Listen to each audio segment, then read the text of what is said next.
Although it sounds ridiculous, this is actually the only proven class of zombie that actually exists. This is a quote from an official government document about zombie chickens, which are totally a thing. More on this later. But to begin with, while zombie fiction is certainly not as popular as it once was in the early 2000s, the idea of the dead springing back to life and continuing to roam the earth is still an admittedly very intriguing idea to explore, which is why our staff here have developed a very well-defined plan for what we do in the event of a theoretical zombie apocalypse, ensuring we come out on the other side not only alive and unzombified, but using our now decades of time doing nothing but learning all manner of things to help us rule the earth with an iron fist. For anybody out there who does not happen to have a plan in place for when the dead rise from their graves and spread across the land like a plague of meat-hungry locusts intent on nibbling on everyone's buttholes, not unlike my college girlfriend, maybe you should think about getting one. A plan, not my college girlfriend. That is, unless you trust the government on dealing with the threat instead, because according to a formally classified document, the US Department of Defense does indeed have a plan to deal with the undead should they get any big ideas and decide to invade the land of the living. Just before we dive into all that, are you a fan of awesome gadgets and practical science? Well, today's sponsor, Radiacode, has you covered with the Radiacode Zero, a modern radiation detector designed for both everyday use for science explorers and curious minds, as well as for emergency preparedness. In a nutshell, the Radiacode Zero works like a traditional Geiger counter, but instead of using a simple Geiger-Müller tube, it uses a fast scintillation crystal detector, allowing it to respond to radiation up to 10 times faster than many standard consumer devices when checking environments, objects, or materials. It also has an insanely wide measurement range, up to 9,000 millisieverts per hour. For reference, most Geiger counters max out at around 1 millisievert per hour and effectively become blind once radiation rises beyond that level, which just so happens to be when it matters most. Fun fact there, one of the reasons Chernobyl crew chief Alexander Akimov kept his staff working throughout the night after the initial explosion there was precisely because none of their working dosimeters read up to anywhere close to the level of radiation they were experiencing, so they didn't realize they all needed to get out of there immediately and just kept working. This cost Akimov and some of his staff their lives. Of course, nuclear fallout isn't something any of us have to deal with yet, which is where my favorite use of the Radiacode comes in, just a super cool, genuinely fascinating science tool, and to help get my kiddos more into science and learning all about radioactivity. You can use it to check suspicious objects, antiques, old optics, minerals, food, building materials, and all sorts of random everyday items to see whether they emit radiation, and when you start playing around with it, you will be surprised how many do. Radiacode also offers free iOS and Android apps with advanced tracking and analytics, including radiation tracks, a feature that lets you build live radiation maps as you move, while also letting you keep track of your accumulated dose over time, which is particularly handy for me when I'm flying around above the clouds. If all of this sounds interesting to you, you can get 5% off all Radiacode devices and accessories with the promo code TIFO2026, or just click the link below. Known officially as Conplan 8888, or alternatively and more awesomely as Counter Zombie Dominance, this formally classified document was created in 2011 by a junior member of the United States Strategic Command, itself one of the many arms of the Department of Defense. Now, you might think this is some sort of joke, but it's at this point we feel compelled to point out that literally one of the first things written on the document is a series of disclaimers, one of which plainly states this plan was not actually designed as a joke. Of course, according to those various disclaimers, while Plan Counter Zombie Dominance isn't a joke, there was never any expectation it'd ever actually be implemented, and it was intended more as a department-wide thought experiment designed to engage with younger recruits in a surprisingly productive way given the parallels between a zombie apocalypse and real-world scenarios. More on this later. All whilst also avoiding any potential political fallout should the document leak or be uncovered by a Freedom of Information request, which is exactly what ended up happening, so kudos to military brass for their foresight. It's almost as if this group is good at strategic planning and anticipating various outcomes. But for example, sure, it's weird that the government has a plan for the US being invaded by the living dead, but just for a second, imagine the potential political landmine the document could have been if it proposed a scenario involving another nation or a group of people. Nobody is going to get bothered by counter-zombie dominance, but they might have been if the theoretical enemy outlined was like, say, China or Russia.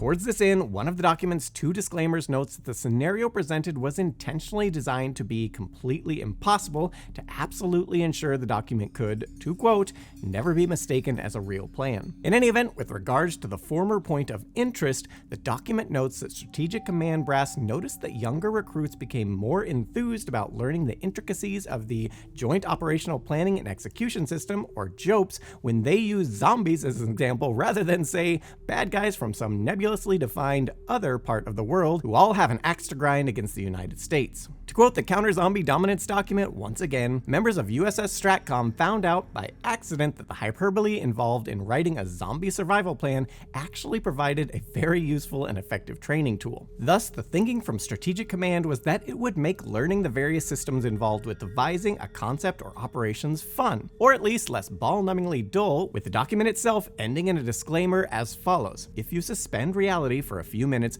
this type of training scenario can actually take a very dry, monotonous topic and turn it into something rather enjoyable. With all that out of the way, what is the government's plan if the dead suddenly sprang back to unlife and began gnawing on the brains of the living?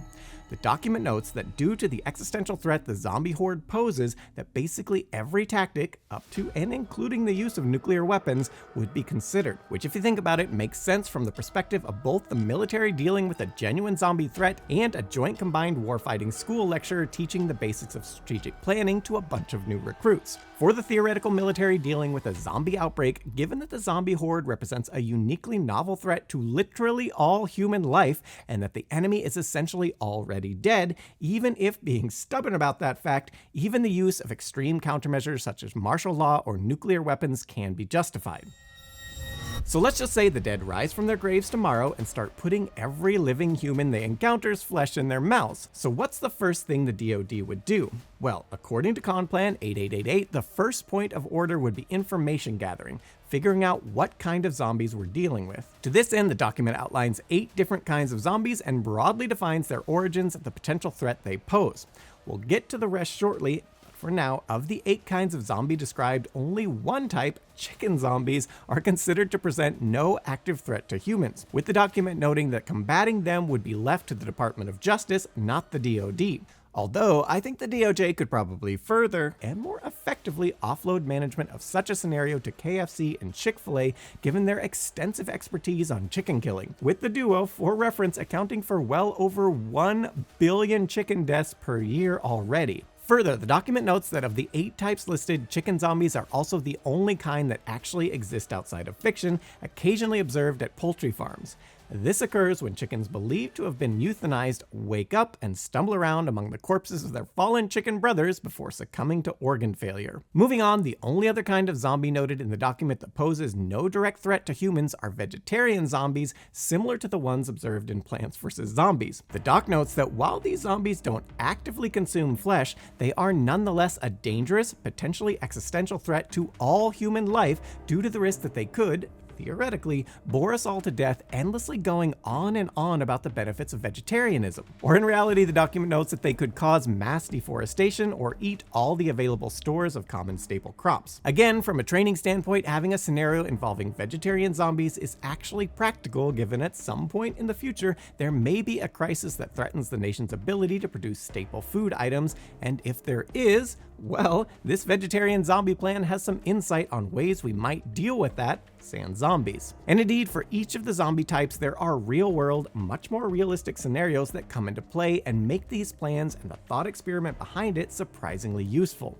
On that note, besides chicken zombies and vegetarian zombies, the document notes that there are 6 other zombie types, with each posing a unique threat that would need to be accounted for. These types are pathogenic zombies, zombies created by a virus, bacteria, or other biological contagion; radiation zombies, zombies created by exposure to radiation of some kind; evil magic zombies, zombies created via occult means, with the document specifically noting that such zombies could be the result of, to quote, evil magic. Space zombies, zombies created by something of extraterrestrial origin.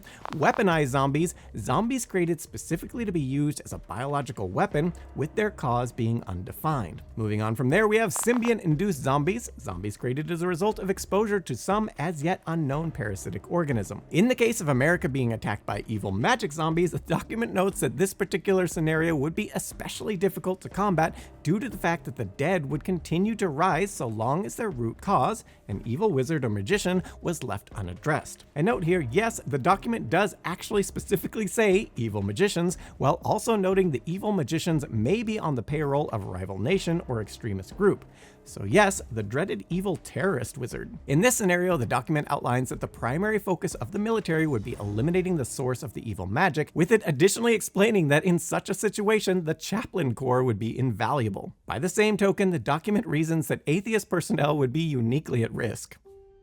Getting back to zombies, other considerations recruits are encouraged to make include the various resources that would be needed to both combat and stem the flow of zombie flesh as it spread across America, as well as how these resources would be allocated in the event things reached a crisis point. Likewise, recruits are expected to account for casualties, as well as the fact that every potential loss of life only makes the threat more dire. Since every person killed, whether it be as a direct result of the zombie horde, starvation, or rioting in the street, means another zombie, not unlike occurs during a pandemic. Towards this end, the document stresses that one of the key ways to slow the spread of zombieism would be prevention, with the focus being on limiting potential vectors for contamination. For instance, in the event America found itself being besieged by pathogenic zombies, the document explains that a key way to slow the spread of the virological cause of the outbreak would be, to quote, non-pharmaceutical intervention measures.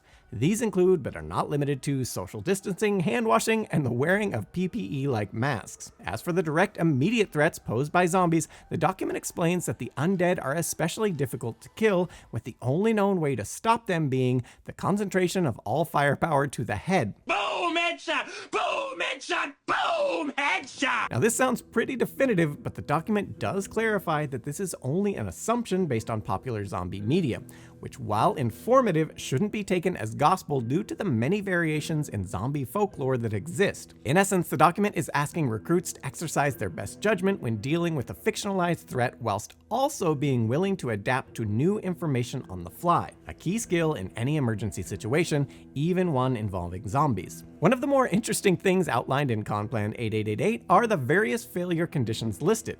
For instance, the document explicitly outlines a number of things Stratcom forces must not allow to happen. These include, but are not limited to, allowing the zombie threat to compromise airfields and nuclear storage facilities, as well as any current ongoing military operations. In addition, recruits need to develop a plan that allows the US to remain, to quote, postured to deter adversaries from attacking the US or its allies with weapons of mass destruction. However, there are of course exceptions, and the document further explains that there are theoretical scenarios where current or traditional US adversaries may actually become temporary allies against the zombie threat.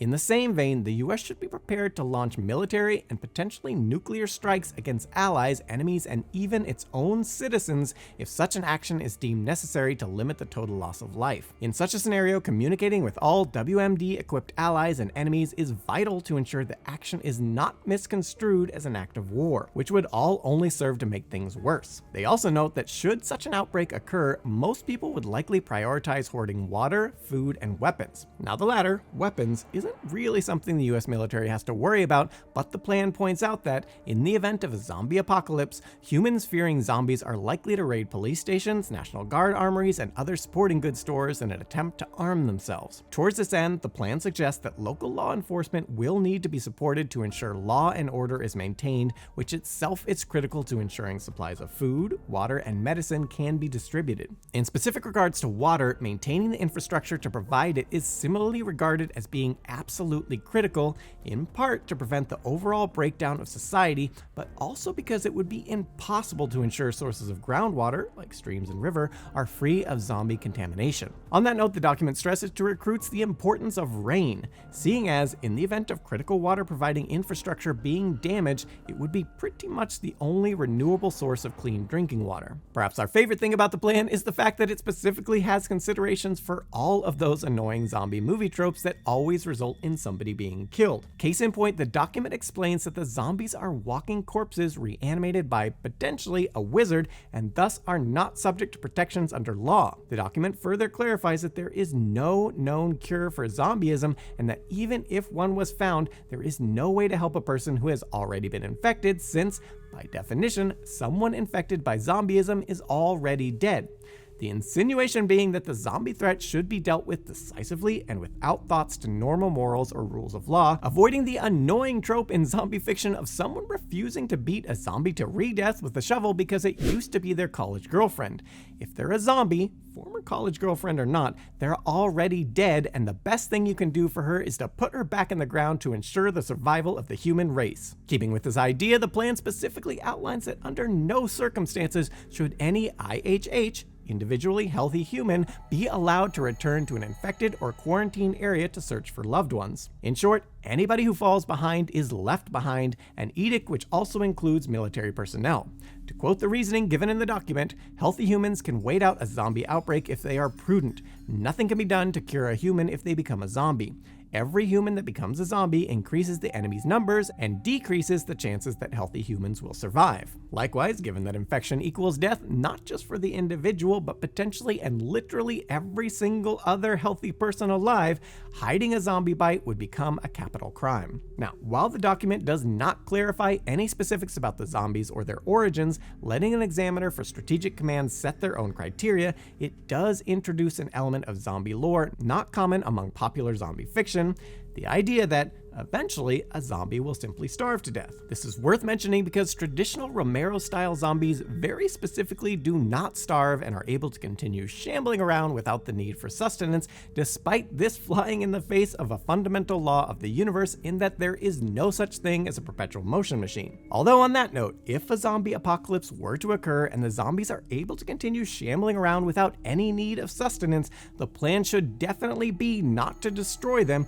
but to thank the universe for such a gift, locking them all in power-generating hamster wheel apparatuses, then turn on a screen showing living humans for them to chase, and my friends, combined with making sure everyone on their deathbed gets infected, we now have unlimited electricity for all and for all time. Of course, this Romero-style perpetual motion machine zombie contrasts with the description of zombies in Con-Plan 8888, which does clarify that zombies will eventually starve to death after about 40 days. Naturally, this document was clearly popular with Strategic Command recruits to the point that the agency published it internally, noting in a disclaimer that they did so in response to its popularity with recruits and the liveliness of the discussions it caused. Also, some military brass found it funny, to quote, "We figured that an entry like this would not only be instructive, but possibly entertaining for personnel deployed away from their families supporting military ops abroad. If this plan helps illustrate how JOP works and brings a smile or a brief laugh in the process, so much the better."